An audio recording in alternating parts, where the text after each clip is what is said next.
नमस्कार। आज हम गर्भावस्था से जुड़ी एक काफ़ी आम धारणा पर बात कर रहे हैं।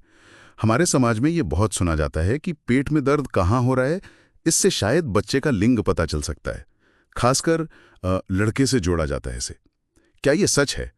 हमारे पास एक लेख है, गर्भ में लिंग निर्धारण, दर्द और वैज्ञानिक तथ्य।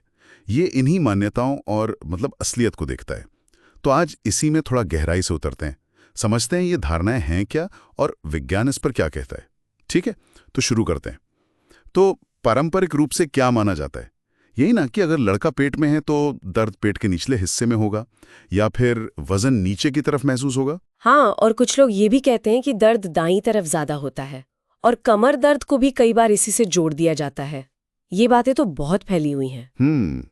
लेकिन विज्ञान क्या कहता है इस बारे में? के बीच ऐसा कोई सीधा संबंध नहीं मिला है। कोई कनेक्शन नहीं। बच्चे का लिंग तो आप जानते हैं फर्टिलाइजेशन के समय ही तय हो जाता है। हाँ, क्रोमोसोम से। बिल्कुल, एक्स या वाई क्रोमोसोम से। पेट दर्द से इसका कोई लेना देना नहीं है। असलियत तो सिर्फ अल्ट्रासाउंड जैसी मेडिकल जांच से ही पता लग सकती है। अच्छा, तो ये जानकर थोड़ी हैरानी होती है कि बिना किसी वैज्ञानिक आधार के भी ये बातें इतनी क्यों चलती हैं समाज में। खैर, तो जो अलग अलग दर्द की बात है, जैसे पेट के निचले हिस्से में दर्द, उसका क्या कारण है फिर? वो दर्द असल में इसलिए होता है क्योंकि जैसे जैसे बच्चा बढ़ता है, गर्भाशय यानी यूट्रस वो फैलता है।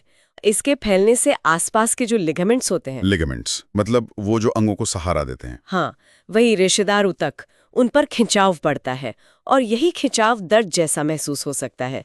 इसका बच्चे के लिंग, लड़का या लड़की होने से कोई ताल्लुक नहीं है। समझ गया। और जो कमर या पीठ दर्द की बात होती है, वो भी काफी आम है, सुना है। हाँ, बिल्कुल आम है।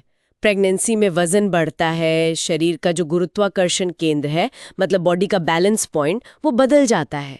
इससे रीढ़ की हड्डी और पीठ की मांसपेशियों पर जोर पड़ता है। अच्छा, तो इसलिए दर्द होता है। जी, और ये किसी भी लिंग के बच्चे के साथ हो सकता है, इसमें कोई फर्क नहीं पड़ता। और ये जो एक खास बात है, दाईं तरफ दर्द होना, इसका क्या है? ये तो पूरी तरह से एक मिथक है, सुनी सुनाई बात। इसका कोई भी वैज्ञानिक आधार नहीं है, बिल्कुल नहीं।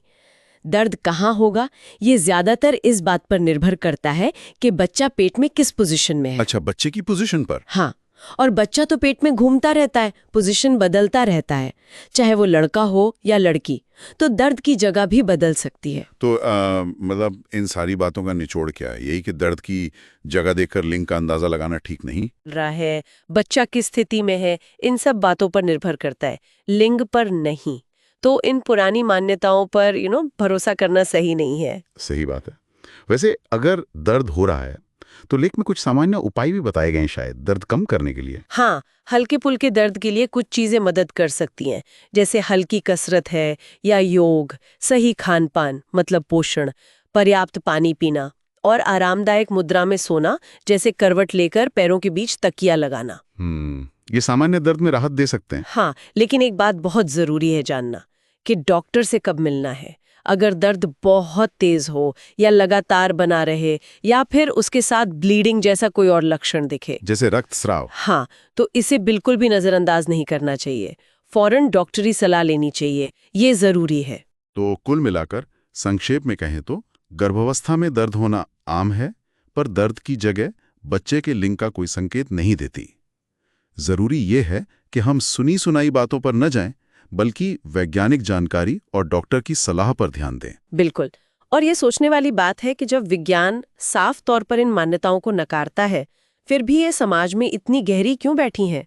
शायद इसकी वजह ये है कि गर्भावस्था का समय थोड़ा अनिश्चितता भरा होता है, मन में कई सवाल होते हैं। हाँ, उत्सुकता भी होती है जानने की। जी, तो ऐसे में लोग शायद किसी भी तरह के संकेत या जवाब ढूंढने लगते हैं, भले ही वो वैज्ञानिक रूप से साबित ना हुए हों। ये हमें कहीं ना कहीं याद दिलाता है कि मिली हुई जानकारी को परखना कितना जरूरी है, खासकर स्वास्थ्य के मामलों में।